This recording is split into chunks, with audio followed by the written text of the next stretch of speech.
Hello there. Finally, bright, sunny, hot day here in Chicago. So much for global warming. Well, as you can see, I skipped out on a bunch of steps, and I really am sorry that I did not go and video record the rest of the steps. If you saw any of the videos, you knew that I was complaining, bitching, and moaning about stumbling, stalls, delays, and I was just frustrated. And when I finally was able to install the jugs and the heads, the pistons, everything was moving so nicely that I did not want to interrupt that, and I truly apologize. So it's finally up and running. I test drove it today, finally, and it sounds beautifully. It sounds like it's got this growl, this deep, profound growl on every time I throttle that up, open the throttle up.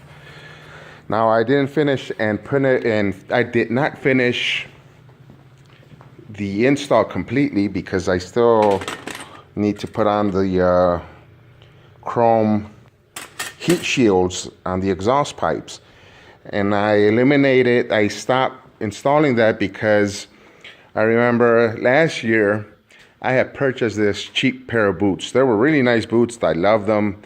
They were very comfortable, but each time that I rode with those boots, the exhaust would melt the heel and the side of the sole, and it would just burn. That rubber would burn into those chrome heat shields, and it was a pain in the ass to clean. And I scratched it up pretty well, and to get that dried, burnt plastic off of those shields. So I was thinking also the fact that it emits so much heat when you're doing city driving, bumper to bumper in the middle of the heat.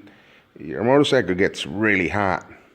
So I'm thinking, with the fad, with all the cafe racers and all these exposed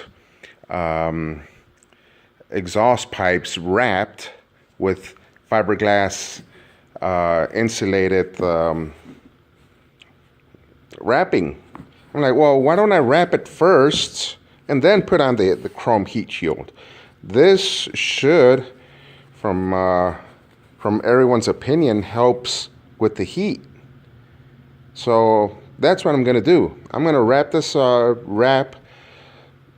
the exhaust that comes out of the heads far along back as much as this would allow me to, and hopefully that will help with some of the heat dissipating from the pipes and just baking my nuts off and my ankles and my knees. So I went to these auto parts stores, and you know how much this is in a AutoZone, Advanced Auto, O'Reilly's. These things are like fucking $49, $52, $56 for 30 feet of this.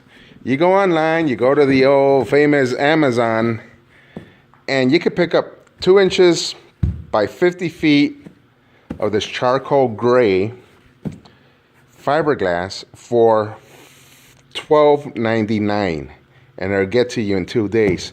So I cracked open the instructions. It says they have a few links to a few videos where you could go and see how the wrapping is supposed to be done, how the zip ties, the stainless steel zip ties that they provide are supposed to be fastened. And also they recommend that at the end of the install for you to spray black silicone spray, high temperature silicone spray, in order to seal this. That way it won't fade, because apparently it's not UV rated or high temperature rated to the point where it's going to start fading and becoming a lighter gray.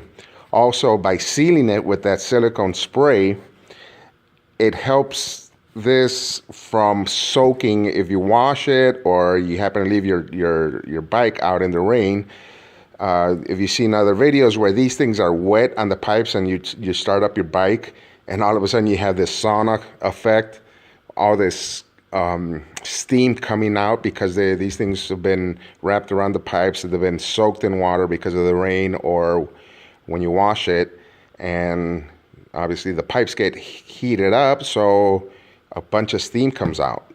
I'm going to go ahead and test this to see if it is fiberglass. And if you can see that, it's not burning. It's not melting. It is real fiberglass. Just a little glow.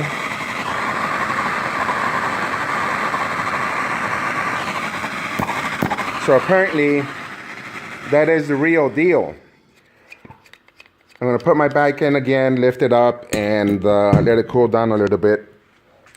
And I'll start wrapping, and then finally put on the shields, the heat shields.